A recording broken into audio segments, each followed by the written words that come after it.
Hi ಭಕ್ತಾದಿಗಳೇ, ನಾನಿವತ್ತು ಶ್ರೀ ಕಾರ್ಯಸಿದ್ಧಿ ಆಂಜನೇಯ ಸ್ವಾಮಿ ಟೆಂಪಲ್ಗೆ ಬಂದಿದ್ದೀನಿ.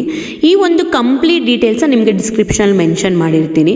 ಇಲ್ಲಿ 16 ದಿನ ವ್ರತ ಮತ್ತು ಕಾಯಿ ಕಟ್ಟುವುದೇ ಈ ಒಂದು ಟೆಂಪಲ್ನ ವಿಶೇಷ ಅಂತ ಹೇಳಿದ್ರೆ ತಪ್ಪಾಗಲ್ಲ. ಇಲ್ಲಿ 16 ದಿನ ವ್ರತ ಮಾಡಿ ನೀವು ಏನೇ ಬೇಡಿದ್ರೂ ನೆರವೇರುತ್ತಾ? ಎಸ್, ಖಂಡಿತ ನೆರವೇರುತ್ತೆ. ಇದಕ್ಕೆ ಎಕ್ಸಾಂಪಲ್ ನಾನು ಕೂಡ ಇಲ್ಲಿ ಕಾಯಿ ಕಟ್ಟಿದ್ದೀನಿ, ಖಂಡಿತ ನೆರವೇರಿದೆ ನನಗೆ ಕೂಡ. ನೀವು ನೋಡ್ತಾ ಇರ್ಬೋದು ಎಷ್ಟು ಜನ ಭಕ್ತಾದಿಗಳು ಕಾಯಿ ಇಸ್ಕೊಳ್ಳೋದಕ್ಕೆ ವೆಯ್ಟ್ ಮಾಡ್ತಿದ್ದಾರೆ ಅಂತ. ಕಾಯಿ ಇಸ್ಕೊಂಡು ಒಳಗಡೆ ಬಂದು ನೀವು ಇಲ್ಲಿ ಸಂಕಲ್ಪ ಮಾಡ್ಕೊಬೇಕು. ಸಂಕಲ್ಪ ಮಾಡಿ ನೀವು ದೇವರ ದರ್ಶನ ಮಾಡಿಕೊಂಡು ನೀವು ಇಲ್ಲಿ ಬಂದು ಕಾಯಿ ಕಟ್ಟಬೇಕು.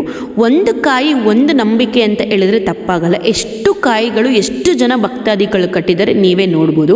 ಇಲ್ಲಿ 16 ದಿನದಲ್ಲಿ 4 ಬಾರಿ ಬಂದು 16 ಪ್ರದಕ್ಷಿಣೆಗಳನ್ನ ಹಾಕೊಬೇಕು, ಖಂಡಿತ ನೆರವೇರುತ್ತೆ. ಎಂಟ್ರಿ ಕೊಟ್ಟರೆ ಎಷ್ಟು ಪಾಸಿಟಿವ್ ವೈಬ್ ಸಿಗುತ್ತೆ ಅಂದರೆ ಅಷ್ಟು ಪಾಸಿಟಿವ್ ವೈಬ್ಸ್ ಇರುತ್ತೆ ನಿಮ್ಗೆ ಇಲ್ಲಿ ಟೆಂಪಲಲ್ಲಿ.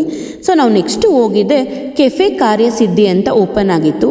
ನೀವು ಕೂಡ ದರ್ಶನ ಮಾಡಿಕೊಂಡು ಡೈರೆಕ್ಟಾಗಿ ಎಲ್ಲೂ ಆಚೆ ಹೋಗ್ದಿರ ಇಲ್ಲಿ ಒಳಗಡೆ ಬಂದು ನೀವು ಬ್ರೇಕ್ಫಾಸ್ಟ್ ಮಾಡ್ಕೊಳ್ಬೋದು. ಮೆನು ಕೂಡ ಅಷ್ಟೇ ತುಂಬ ಬಡ್ಜೆಟ್ ಫ್ರೆಂಡ್ಲಿ ಇತ್ತು. ಬಿಲೋ 100 ಮೆನು ಹೆಂಡ್ ಆಗುತ್ತೆ. ಇಲ್ಲಿ ನಾವು ಕೂಡ ಇಲ್ಲಿ ಇಡ್ಲಿ ಆರ್ಡ್ರ್ ಮಾಡಿದ್ವಿ. ಇಡ್ಲಿ ಕೂಡ ಫುಲ್ ಸಾಫ್ಟಾಗಿತ್ತು. ನೆಕ್ಸ್ಟ್ ಉದ್ನೋಡೆ ಆರ್ಡ್ರ್ ಮಾಡಿದ್ವಿ. ಉದ್ನೋಡೆನೂ ಚೆನ್ನಾಗಿತ್ತು. ದೋಸೆ ಓಕೆ ಅನಿಸ್ತು, ಬಟ್ ಕಾಫಿ ಅಂತೂ ಸೂಪರ್ಬ್ ಆಗಿತ್ತು. ಈ ವಿಡಿಯೋನ ಫಸ್ಟ್ ಸೇವ್ ಮಾಡಿ ನಿಮ್ಮ ಫ್ರೆಂಡ್ಸ್ಗೆ ಮತ್ತು ಫ್ಯಾಮಿಲಿಗೆ ಶೇರ್ ಮಾಡಿ.